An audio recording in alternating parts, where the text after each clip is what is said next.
Bonjour et bienvenue à Creative Development with IFC. Mon nom est Martha Diop, je suis le directeur général de la Société financière internationale. Aujourd'hui, j'ai l'immense plaisir de recevoir Mohamed Mustafa, que l'on connaît mieux sous le nom de Maman. Originaire du Niger, Maman est non seulement un comédien incroyable, mais aussi un réalisateur visionnaire et un entrepreneur. Connu pour avoir développé l'univers de la République très démocratique du Gondwana, Maman explore l'actualité et dénonce avec un humour incisif les problèmes de société. En jouant avec les mots, il s'est rendu célèbre avec son sketch sur la complexité de la langue française, la langue de Descartes. Maman, c'est un réel plaisir de vous recevoir aujourd'hui.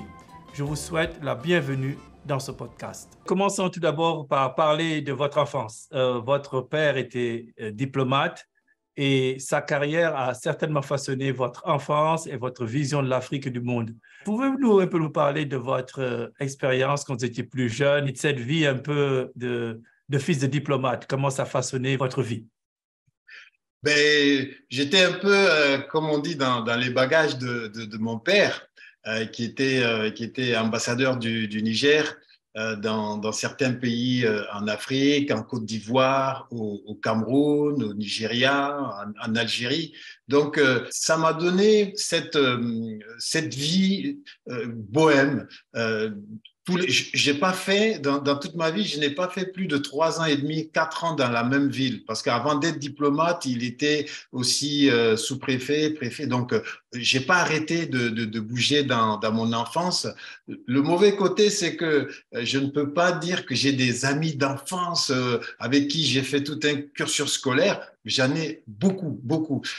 Et sa carrière de diplomate m'a permis donc d'avoir ce sentiment d'être africain, pas uniquement nigérien. Donc, j'ai fait l'école primaire en Côte d'Ivoire, j'ai fait le collège aussi au Cameroun, au Niger. Donc, ça m'a donné cette dimension panafricaine, ce qui fait que je me sens autant ivoirien que camerounais, que nigérien. Et ça se ressent aujourd'hui dans mon métier, dans ce que je fais. J'ai cet amour viscéral de l'Afrique, des injustices, parce que étant issu d'un milieu qu'on peut dire privilégié, j'avais cette chance de voir ce qui ne va pas, de voir les choses, les injustices. Et mon père m'a tout le temps inculqué cela, parce qu'à chaque fois, il me disait, c'est moi qui suis ambassadeur, c'est pas vous, vous devez construire votre vie. Cette maison dans laquelle on est, c'est pas ma maison, c'est ma maison de fonction. Cette voiture dans laquelle je pars au travail, c'est pas ma voiture, c'est la voiture de fonction. Un jour, je l'abandonnerai.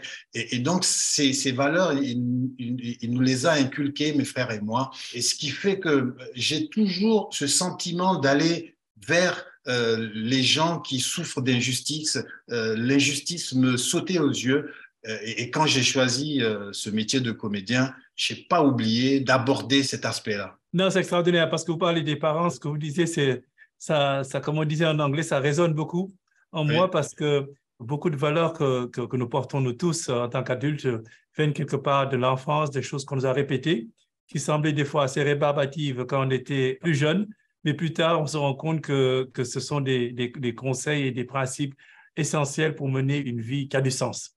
Mais je crois que comme beaucoup d'étudiants africains à Paris, des brillants étudiants comme vous qui faisaient un doctorat en physiologie des végétaux, et Oui. comme beaucoup d'étudiants qui étaient à Paris et qui sont impliqués dans les activités culturelles, à un moment, certains, des amis très proches, qui étaient de brillants étudiants en sciences, en mathématiques, en lettres, ont décidé de prendre une carrière d'artiste et vous êtes parmi ceux-là. C'est toujours un choix très difficile à faire parce qu'il y a la famille, il y a la tradition qui vous dit, écoutez, vous êtes là pour faire un doctorat en sciences, en mathématiques ou en économie, pour avoir un travail qui est plus ou moins traditionnel. Et maintenant, vous décidez de prendre une carrière d'artiste. Et souvent, ça se fait avec des petites frictions avec les parents. Comment avez-vous vécu cette transition? Alors, cette transition, c'est vrai que je l'appréhendais. Moi, ça m'est tombé dessus, vraiment par hasard, un accident de la vie. C'est vrai que pendant Ma scolarité, étant collégien, lycéen, j'ai choisi une carrière scientifique, mais j'avais cette appétence pour la lecture. Mon père ramenait tout le temps des journaux à la maison, Jeune Afrique, Paris Match, Le Monde, et je sautais dessus et je lisais. À l'époque, on n'avait pas les réseaux sociaux, on n'avait pas la télévision 24 heures sur 24, et donc je me suis forgé ce monde intérieur grâce à la lecture, la bande dessinée. Et du coup, je dessinais aussi. Je faisais des bandes dessinées au collège avec des amis et je me projetais un jour, je me suis dit que bah, je ferais dans mes heures perdues de la bande dessinée ou bien j'écrirais des nouvelles. Mais la biologie, la physiologie végétale, c'était ça qui me guidait, surtout venant d'un pays comme le Niger, semi-aride, où la nature a besoin d'être travaillée et repousser les arbres. D'ailleurs, c'est pour ça que j'ai choisi la physiologie végétale. Le sujet, c'était le stress hydrique, l'influence du stress hydrique sur la nutrition azotée des légumineuses, les légumineuses qui enrichissent le sol, etc. Donc, mon ambition, c'était travailler à reverdir le Sahel, le désert. Quand j'ai choisi en France, à Paris, d'embrasser cette carrière d'humoriste, bon, je m'attendais à ce que mon père se dise, mais voilà, ce que vous avez dit, tu es venu faire science, faire un diplôme, rentrer, aider le pays, pourquoi tu veux être un saltimbanque? Eh bien, j'étais totalement surpris. Mon père m'a dit, écoute, c'est ta vie, tu fais ce que tu veux, mais sache deux, trois choses. Tout ce que tu vas faire, même si c'est le métier d'artiste, fais-le avec intégrité. Je ne savais même pas, moi, exactement la définition d'intégrité. Je suis allé regarder dans le dictionnaire. Donc, fais-le avec intégrité et aussi, sache que le nom que tu portes, tu n'es pas le seul à le porter. Ça veut dire que si tu as un bon comportement, ça va rejaillir sur ta famille, ton pays. Si tu as un mauvais comportement, ça va rejaillir pareil. Et donc, du coup, il m'a dit, vas-y, c'est ta vie, fais ce que tu veux. Et ma mère, bien sûr, comme toutes les mamans, elle me soutenait. Et c'est comme ça, avec cette bénédiction, je n'ai pas hésité. C'était vraiment me lancer dans un trou noir. Et aujourd'hui, quand j'y repense, j'ai des frissons. Je me dis, j'aurais pu ne pas échouer. Mais j'ai jamais eu un seul doute, un seul instant de doute parce que ce que mon pays m'a donné, parce que j'étais venu avec une bourse du Niger, je me suis dit, le Niger a perdu un scientifique, eh bien, il va gagner un humoriste, un comédien qui va porter très haut la voix du Niger, la voix de l'Afrique, la voix des gens qui souffrent. Et je m'étais dit, je ne vais pas être un humoriste, un artiste qui va juste divertir les gens, mais je veux me servir de mon art pour être utile. Vous savez, c'est très intéressant parce que vraiment, je crois que cette génération d'Africains qui ont œuvré pour l'indépendance de notre continent avaient ces valeurs fortes. Et quand je vous entendais parler, c'est comme si j'entendais parler mon propre père. Et c'est ce que ce que votre père vous a dit, c'est ce qu'il m'a dit. Intégrité, n'oubliez Oui. pas que vous portez un nom et que vous représentez quelque chose. C'est extraordinaire comment est-ce qu'on peut avoir cette communalité d'expérience. Ça me renforce dans le sentiment que notre continent avait vraiment des valeurs très, très, très fortes dans cette génération de ceux qui ont lutté pour l'indépendance de notre continent. Maintenant, venons-en à ce que vous faites maintenant. Depuis 2008, vous êtes la fameuse voix Maman. Je l'écoute tous les matins quand j'écoute mon podcast sur le journal Afrique. J'entends votre voix. D'où vient le mot Gondwana, d'abord? Alors, le Gondwana, ben voilà, mes études scientifiques ne m'auront pas servi à rien. Gondwana, moi, je l'ai appris en deuxième année d'université quand je faisais de la géologie. Et selon la tectonique des plaques, la dérive des continents, il y a des centaines de millions d'années, la Terre, ben, c'était un seul continent qui s'est cassé en deux. Au nord, il y avait la Laurasie qui regroupait l'Europe d'aujourd'hui, l'URSS, de la Russie et l'Amérique du Nord. C'était ce continent-là. Et au sud, l'Afrique, l'Asie, l'Amérique du Sud, l'Australie. Et c'était ça, le Gondwana. Donc, Quand RFI m'a demandé de penser à une chronique qui parlerait à tout le monde, je me suis dit, si je fais une chronique humoristique qui vient à la fin du journal en insistant sur un seul pays, les autres ne vont pas se sentir concernés. Et donc, j'ai imaginé quelque chose qui pourrait intéresser tous les Africains. Et c'est comme ça que j'ai imaginé ce pays qui n'existe pas, mais qui existe vraiment parce qu'il a des points communs, il regroupe tout ce que les pays africains ont en commun. Le manque de démocratie, le manque d'infrastructures routières, de santé, d'éducation. Et j'ai tout mis au Gondwana sans citer de nom. Le président s'appelle président fondateur, ce qui fait qu'à chaque fois qu'il se passe quelque chose dans un pays, au Sénégal, en Côte d'Ivoire, au Niger, au Congo, au Cameroun, je prends ce qui s'est vraiment passé et je dis que c'est au Gondwana avec président fondateur et les gens qui écoutent, c'est un jeu de pistes et les gens reconnaissent. Souvent, je mélange même 2, 3 pays et les gens me disent oh, tu parles du Congo, là tu parles de la Côte d'Ivoire, là tu parles du Niger. Et ça fait depuis 2009 que je fais cette chronique. Et l'intérêt ne faiblit jamais parce que c'est toujours basé sur le réel, sur le quotidien des Africains, sur l'actualité. Ce qui est frappant, du moins ce qui me frappe moi dans votre chronique, c'est que ce n'est jamais accusateur. On parle des problèmes, on les pose sur la table et je crois que ça rend la discussion et le propos beaucoup plus réceptifs. Parce que ce n'est pas une accusation contre un individu, contre un gouvernement particulier, contre une personne. C'est de dire, il y a ce problème et ce problème, on a besoin de le résoudre. Et je crois que vous avez réussi à faire, c'est de montrer l'urgence et les paradoxes que l'on ne voit pas parce que des fois, la vie de tous les jours nous aveugle un tout petit peu. Et les paradoxes que vous mettez en lumière nous permettent de voir l'urgence et l'exigence de régler ces problèmes. Est-ce que j'ai une lecture et une compréhension correcte de votre propos? Ah oui, et je vous remercie de ça parce que c'est un retour dont j'ai besoin moi-même parce que comme vous avez le nez dans le guidon des activités quotidiennes, moi j'ai le nez dans le guidon de ma chronique et j'ai toujours besoin d'avoir ce ressenti parce que ce métier qu'on fait, c'est pour les gens. Et les gens, comment ils le perçoivent? Il y a 1000 façons de percevoir cette chronique et la vôtre, beaucoup de gens m'ont fait ce même retour. Et ce qui fait que comme c'est une chronique qui vient à la fin du journal, à la fin des actualités, donc les gens, c'est tout frais dans leur tête, il faut que je sois aussi tout frais dans l'actualité chaude de l'Afrique. Et ce qui m'a fait plaisir dans votre diagnostic, c'est que vous dites qu'il n'y a pas d'accusation. Je juge les faits, rien que les faits. Mais je les mets au Gondwana.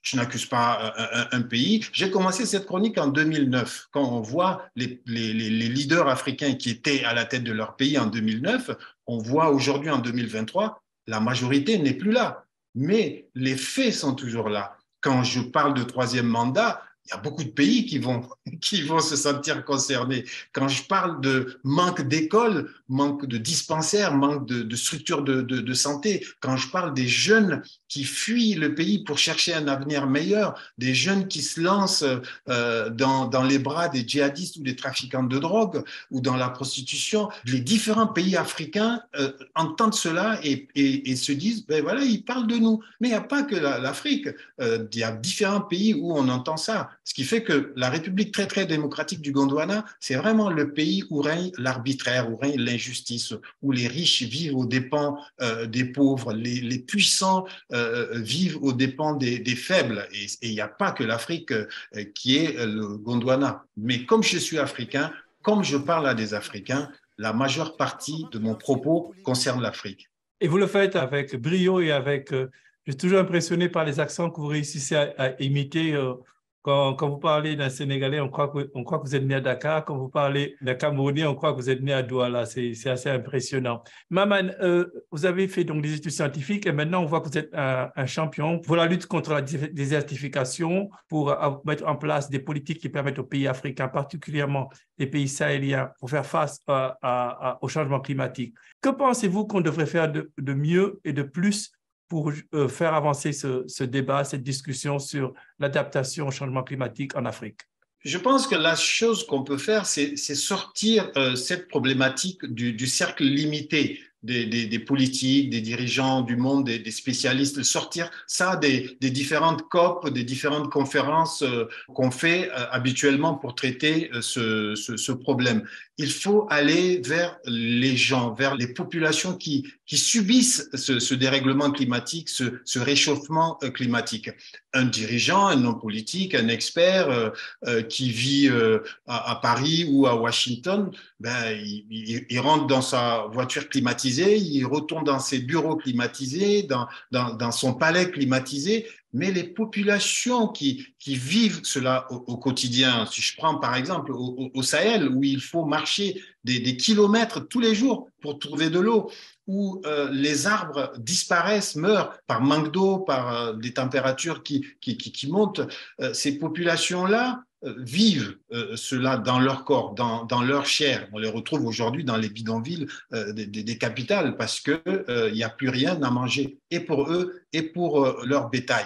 Donc, ce qu'il faut, c'est mobiliser ces populations, amener le message vers ces populations-là, leur montrer que ce qu'ils vivent, ce n'est pas la fatalité. Ce n'est pas un Dieu tout-puissant qui les punit de je ne sais quel péché. C'est dû à l'action des hommes, c'est dû à l'action des industriels et qu'on peut agir nous-mêmes, qu'on peut modifier, lutter contre ce dérèglement-là. Et c'est le rôle des artistes, c'est le rôle des humoristes, parce qu'aujourd'hui, un humoriste, quand on fait une vidéo où on aborde des sujets, mais vraiment frivoles, ça fait des millions et des millions de vues. C'est des millions et des millions de personnes qu'on arrive à avoir accès à leur téléphone portable grâce aux réseaux sociaux. Donc, il faut se servir de ça, il faut se servir de notre art pour justement véhiculer ce message positif et utile vers ces populations-là. Et par l'humour, on peut aborder toutes ces thématiques-là, les faire rire sur les changements climatiques, les faire rire sur les changements de leur quotidien, de leurs gestes quotidiens, comment prendre soin de la nature, réduire la coupe des arbres, aborder un changement de mentalité et adopter des gestes vertueux de respect de l'environnement. Et c'est les humoristes qui peuvent faire ça. Grâce à une simple vidéo, on peut arriver à toucher les esprits des gens. Non, je vois beaucoup de similitudes avec votre ami Baba Mal, qui aussi Oui. a la même vision que j'ai reçue sur ce plateau, et qui est également un défenseur du Sahel et qui veut s'assurer que l'agriculture dans nos pays soit une agriculture plus moderne où on ait accès à l'eau. Nous, au niveau de la SFI et particulièrement dans l'année à venir, je voudrais mettre un accent tout particulier sur les investissements dans le secteur de l'eau. Je sais qu'on n'a pas encore une idée très précise de la nappe phréatique qui existe au niveau du Sahel. On parle souvent des grands fleuves, tels que le fleuve Sénégal, le fleuve Niger.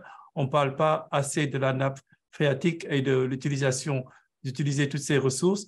Donc, avec un certain nombre de partenaires, nous sommes en train de discuter, de voir si on peut mettre en place un gros programme qui permettrait justement d'avoir un meilleur accès à l'eau et de pouvoir aider à l'agriculture de notre sous-région. Cela est d'autant plus important que j'espère que le continent africain, la prochaine fois qu'il y aura une crise mondiale comme celle que nous connaissons, n'aura pas besoin d'attendre qu'on nous envoie du blé ou des produits alimentaires, mais que le sorgho, le maïs, le fonio, le niébé et le blé qu'on produit sur le continent suffiront à nourrir les populations africaines. Donc, c'est quelque chose sur lequel on pourra travailler ensemble. De votre côté, Maman, mais du côté de la SFI, c'est quelque chose que nous souhaiterions faire avec nos collègues de la Banque mondiale, le groupe de la Banque mondiale. C'est une priorité qu'on va avoir sur l'Afrique dans les mois à venir. J'étais venu à Washington pour les Spring Meetings parce que ça fait un moment qu'on discute avec la Banque mondiale sur une idée que j'ai eu, un projet qui a intéressé beaucoup de monde. C'est une caravane pour la Grande Muraille Verte, une caravane artistique pour la Grande Muraille Verte. Donc, j'en ai parlé aux collègues de la Banque mondiale qui ont trouvé l'idée très intéressante. Et là, on travaille à chercher des financements pour cela. J'ai rencontré l'ancien président du Niger, Mahamadou Issoufou, qui est champion pour la Grande Muraille Verte. J'ai discuté aussi avec Madame Ramatoulaye Diallo Ndiaye, ancienne ministre de la Culture du Mali, qui est à la tête d'une fondation pour la Grande Muraille Verte.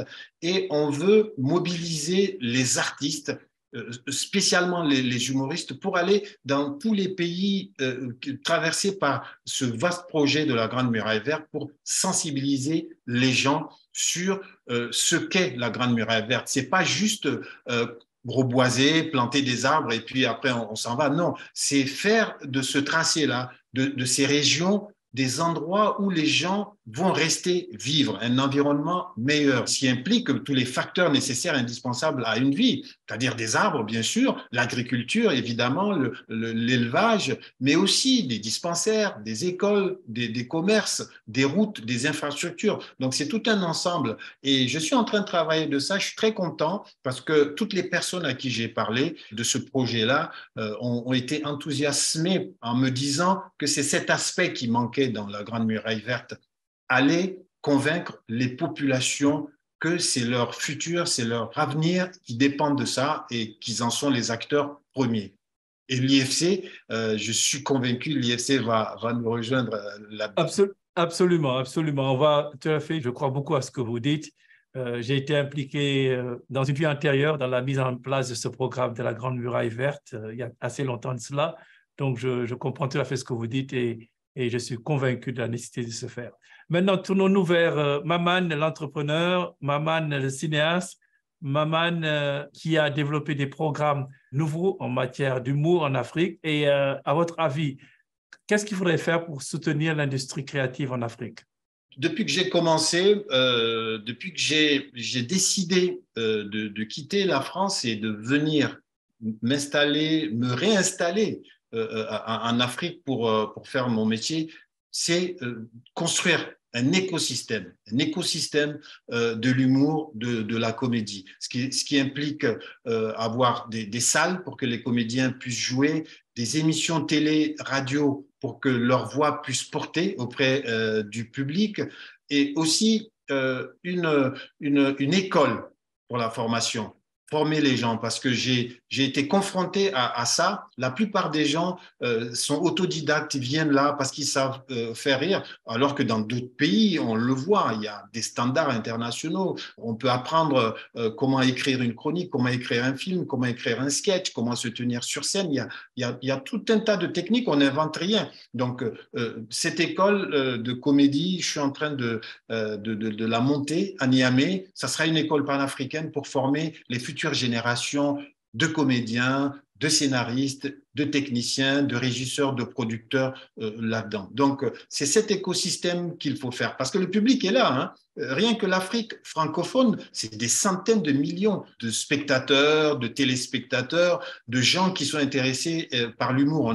On n'a pas besoin, comme les footballeurs ou les chanteurs, de partir jouer à Paris Saint-Germain ou à Manchester. Un humoriste doit rester sur place. Un humoriste doit rester auprès du public qu'il fait rire puisqu'il se nourrit de ce quotidien-là. Dès qu'il sera à Paris, il va être complètement déconnecté. Donc, je reviens à ça, à la solution pour les industries culturelles créatives en Afrique. Comment rendre ça rentable pour que les humoristes puissent vivre. Maman, permettez-moi de vous interrompre ici. Un des grands défis, c'est que ce que vous dites, c'est tellement vrai. Ça se passe pour la musique, ça se passe pour les formes d'art. La formation est essentielle. On a beaucoup de talent, mais on n'a souvent pas cette formation additionnelle qui permet justement d'avoir certains standards internationaux. La formation, souvent, n'est pas lucrative. C'est quelque chose on ne fait pas de l'argent en formant les gens. Comment voyez-vous cette formation? Comment cela serait financé? Je suis content que vous pointiez cet aspect non rentable, non pécuniaire de la formation. C'est quelque chose de social. Et donc, je sais qu'il y a beaucoup d'argent déversé par la communauté internationale, par les institutions internationales pour différentes choses en Afrique. Et on m'a dit que pour la formation, il y a des budgets qui sont là pour ça. Donc, on est en train d'établir un système de bourse pour les étudiants qu'on va sélectionner dans différents pays africains. On est en train de monter un réseau, un maillage de l'Afrique francophone pour commencer par cela, pour recruter les étudiants les plus volontaires, les plus déterminés et qui viendront dans cette école-là pour être formés grâce à un système de bourse. Et je sais que des mécènes, des fondations, des institutions comme la vôtre, comme la Banque mondiale, le FMI et tout plein d'autres, l'Agence française de développement, sont prêts à aller là-dedans parce qu'on offre un horizon professionnel aux jeunes. L'Afrique, c'est le continent le plus jeune au monde. La proportion de jeunes de moins de 15 ans, elle est incroyable. Certains présentent ça comme quelque chose de négatif, comme quelque chose de handicap, mais pour moi, c'est une force, c'est une chance. Les autres continents n'ont pas cela. Et c'est un continent qui a une force vitale et surtout, on est le dernier continent à avoir des histoires à raconter. Le quotidien, l'histoire de l'Afrique n'a pas été racontée du point de vue des Africains. Quand on voit le succès de Black Panther mondial qui s'est inspiré d'histoires africaines, on sait que les Africains, il suffit de voir le succès de la musique du Nigeria, les Burna Boy, Wizkid, qui partout dans tous les centres commerciaux, les boîtes de nuit dans le monde, aujourd'hui c'est la musique nigériane qu'on entend. Donc il faut, avec un écosystème bien structuré, avec des normes internationales, avec une formation, avec des médias qui ne se contentent pas juste d'être écoutés par les Africains, parce qu'aujourd'hui, le public africain, il a accès au contenu du monde, par Netflix, par Amazon, par tous les contenus, par YouTube. Donc, un spectateur africain ne s'assoit pas pour regarder un film parce que c'est un film africain. Non. Il veut voir un bon divertissement, il veut passer un bon moment et il faut que ce contenu-là soit professionnel, soit aux normes internationales et qu'il soit bankable. Non, très bien, parce qu'une des directions que nous prenons là, au niveau de la SFI, c'est le financement des industries créatives. J'y crois personnellement, j'ai beaucoup d'amis, je connais beaucoup de personnes qui sont dans ce secteur, donc je vois l'importance et l'impact que ça peut avoir sur le développement de nos pays. Nous sommes en train de travailler sur des initiatives. Nous voulons travailler avec des banques en leur donnant des lignes de crédit et en leur disant que ce qu'on appelle en anglais first loss, la première perte que vous aurez dans cet investissement, nous, on la couvrirait. Pour donner une incitation justement aux banques de pouvoir prendre ce risque parce que souvent, elles sont hésitantes à investir dans le secteur des industries créatives parce que des fois, c'est un secteur assez risqué. On peut avoir un artiste qui réussit, on a un autre qui aura moins de succès et donc ça devient une perte pour un financier. Donc tout le monde trouvait un moyen d'inciter plus le secteur bancaire dans nos pays à supporter cette industrie. Une seconde chose également en parlant aux spécialistes du secteur, ce sont les infrastructures, notamment ce qui concerne la musique.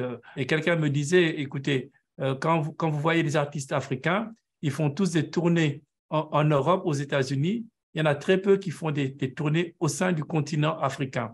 Et une des raisons, c'est qu'il n'y a pas assez d'infrastructures de niveau qui leur permettent, et de tour operators qui leur permettent de faire ces tournées. Comment vous voyez tout ça, vous, du côté de l'industrie de l'humour? C'est le même constat, hein. C'est le même constat. Regardez le football, par exemple. Il suffit de voir dans les plus grands clubs en Europe qui dominent le football mondial ou même dans les équipes nationales, on voit des joueurs d'origine africaine et on se dit, mais comment ça se fait que les équipes africaines n'arrivent pas à gagner la Coupe du Monde? Eh bien, c'est le manque d'infrastructures, le manque de financement, d'engagement. Bon, c'est vrai que nos pays ont des priorités autres que le sport ou le divertissement. Eh bien, on retrouve la même chose. On retrouve la même chose dans l'humour. C'est le manque de formation, c'est le manque d'infrastructures, le manque de médias qui vont pousser à cela. Et en parlant de médias, la semaine dernière, j'ai lancé la première radio 100% humour sur la FM à Niamey, qui s'appelle Radio Gondwana. Ça fait un moment que j'avais ce projet-là. Et là, c'est enfin concret. C'est à Niamey, on peut écouter sur 107.8 FM une radio qui va donner la parole aux humoristes, écouter des sketchs, écouter des histoires, des feuilletons à travers l'humour avec de la musique. Donc, je pense qu'il faut, comme vous le faites avec l'IFC, c'est une très bonne idée là sur le First Loss au niveau des banques. Il faut avoir de l'imagination et aller là-dessus. Mais par exemple, au niveau des créateurs de contenu, africains, ils ne peuvent pas monétiser leur chaîne, leur contenu parce qu'ils sont en Afrique. Sur TikTok ou Facebook ou YouTube, il faut créer un contenu, une chaîne en Europe ou en Amérique du Nord pour pouvoir monétiser ces vidéos. C'est terrible, hein? Ça fait des millions et des millions de vues, mais qui ne gagnent rien. Aujourd'hui, les artistes africains font recours au système D. Ils font appel à des amis qui leur créent des chaînes en France, par exemple, et ils leur envoient des vidéos qu'ils publient depuis là-bas pour contourner ce boycott de l'Afrique qui est sur une liste noire.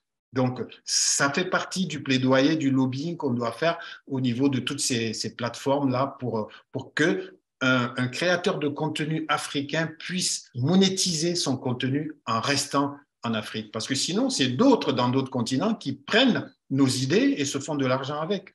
Maman, on pourrait parler pendant des heures et des heures. C'est passionnant de vous écouter. Je vous invite, nous allons avoir durant les prochaines assemblées annuelles du groupe de la Banque mondiale qui se dérouleront à Marrakech, au Maroc, en octobre. Nous comptons avoir une session sur les industries créatives et on serait honoré si vous pouvez vous joindre à nous au cours de cette discussion et pouvoir justement apporter votre perspective en ce qui concerne le développement des industries créatives. J'espère qu'on aura l'occasion de vous voir à Marrakech en octobre. Avec plaisir, hein, l'invitation retenue, je viendrai avec plaisir. Tant qu'on peut porter ce message-là sur une tribune internationale qui va dans les oreilles des gens qui ont les moyens de changer les choses, eh bien, c'est une opportunité, moi, que je prends à chaque fois des deux bras pour pouvoir justement faire avancer les choses, qu'on a cette chance d'avoir accès à ce genre de tribune. Merci beaucoup, Maman. C'était un plaisir de vous parler et je ne vais pas reprendre votre thème Gondwana, mais je crois que ça, on a une petite discussion à Gondwana aujourd'hui et j'espère qu'on aura de nombreuses conversations qui nous permettront de faire avancer les industries créatives et de manière générale le continent africain. Merci pour tout et merci de votre participation à ce podcast.